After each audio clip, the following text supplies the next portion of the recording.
సంగం మండలంలోని జెండాదిబ్బ గ్రామంలో రాష్ట్ర దేవాదాయ శాఖ మంత్రి ఆనం రామనారాయణ రెడ్డి పర్యటించారు. ఈ సందర్భంగా గ్రామానికి చేరుకున్న మంత్రి ఆనంకు టీడీపీ నాయకులు, స్థానిక అధికారులు ఘన స్వాగతం పలికారు. అనంతరం గ్రామంలో పార్టీ జెండాను ఆవిష్కరించిన మంత్రి పలు అభివృద్ధి కార్యక్రమాలను ప్రారంభించారు.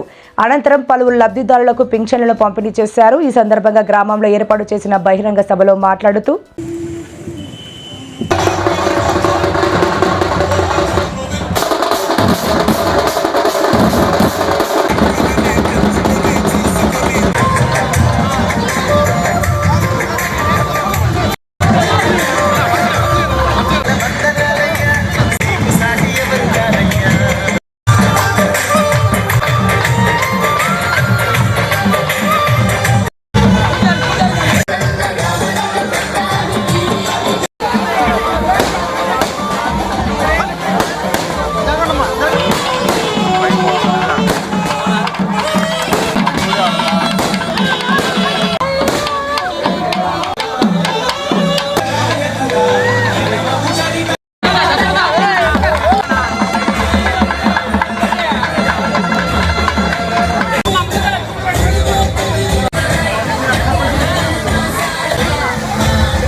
ఇక గ్రామంలో మరి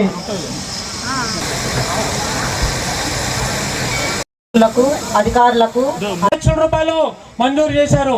ప్రపోజ్ చేయడం ఆయన సరైన జగిలి వెంకటరమణ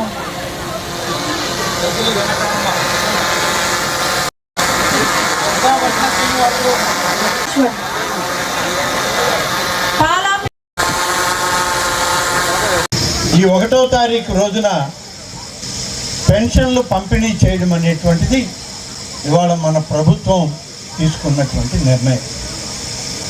ప్రతి నెల 1వ తారీఖు అంతా పెన్షన్ పంపిణీ చేయాలి. ప్రతి నెల 1వ తారీఖు వచ్చేటప్పటికి ఉద్యోగులకి జీతాభత్యాలు ఇవ్వాలి. ఇలా ప్రతి కార్యక్రమం కూడా అనుకున్న లక్ష్యాలకి మనం అందించాలి అనే లక్ష్యంతో ఈరోజు కూటమి నాయకత్వం చంద్రబాబు నాయుడు గారు ముఖ్యమంత్రిగా, పవన్ కళ్యాణ్ గారు ఉప ముఖ్యమంత్రిగా, మరి భారత ప్రధాని శ్రీ నరేంద్ర మోడీ గారి ఆశీస్సులతో 3 పార్టీల యొక్క సమన్వయంతో పెద్ద ఎత్తున ఇవాళ నిధులు విడుదల చేసి పేద మధ్యతరగతి వర్గాలకి మేలు చేసేటువంటి కార్యక్రమం ఇవాళ జరుగుతూ ఉన్నది. మొత్తం మీద రాష్ట్రంలో ఎన్టీఆర్ భరోసా పెన్షన్లు 62,60,000 మందికి 2,724 కోట్ల రూపాయలు పెన్షన్లని పంపిణీ చేస్తూ ప్రతి సంవత్సరం దాదాపుగా 50,000 కోట్ల రూపాయలు పేద వర్గాల ప్రజలకి పెన్షన్ల రూపకంగా మీకు పంపిణీ చేయడం జరుగుతుంది. అంతేకాదు ఈ ప్రపంచంలోనే ఈ దేశంలో 29 రాష్ట్రాలుంటే ఏ రాష్ట్రంలో కూడా 4,000 రూపాయల పెన్షన్ లేదు, 6,000 లేదు, 10,000 లేదు, 15,000 రూపాయల పెన్షన్ లేదు.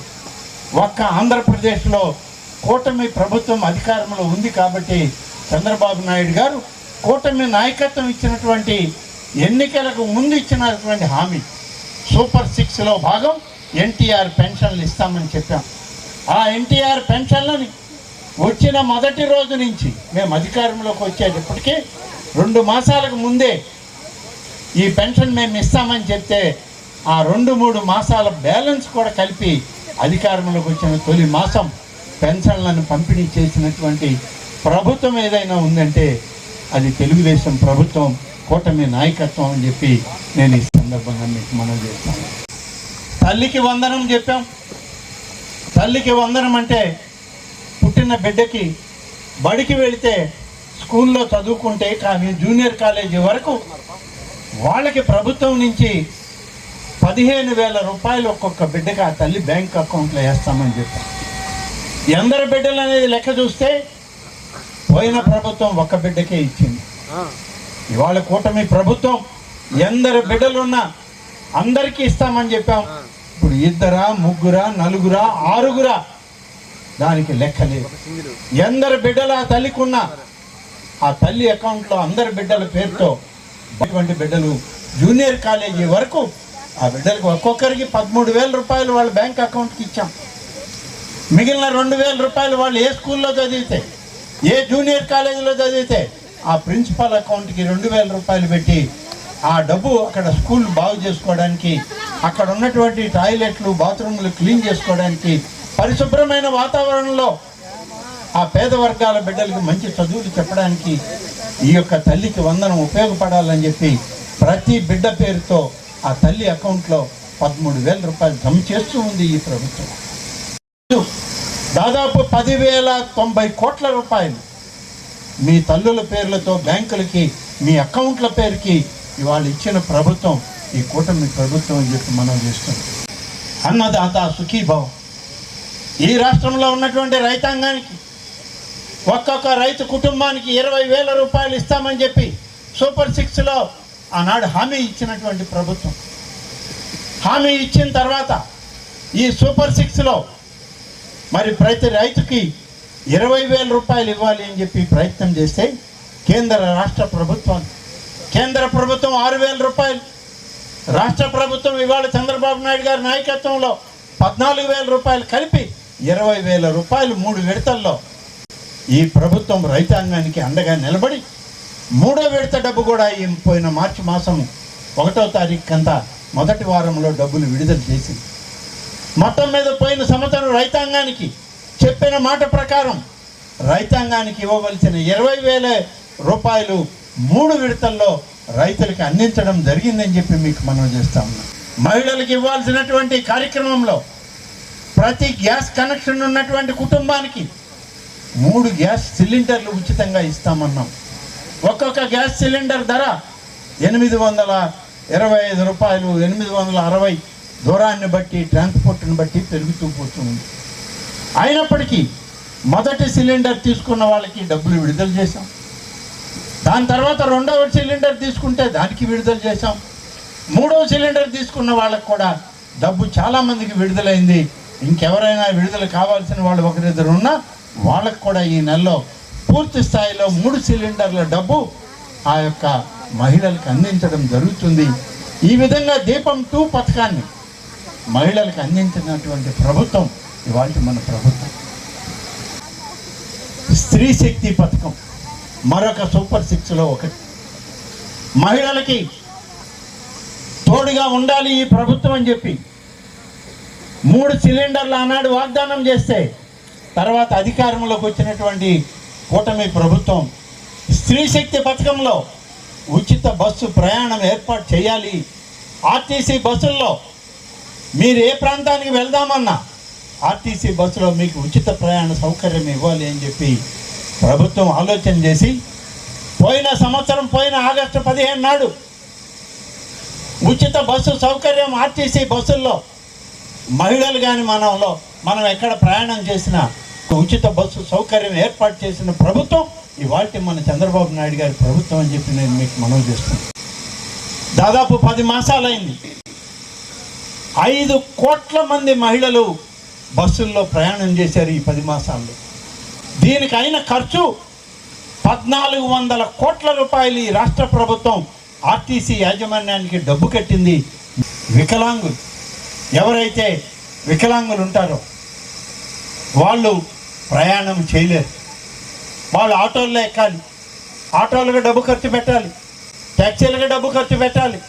ఆసుపత్రులకు పోవాలంటే సరైనటువంటి మార్గాలు లేవు.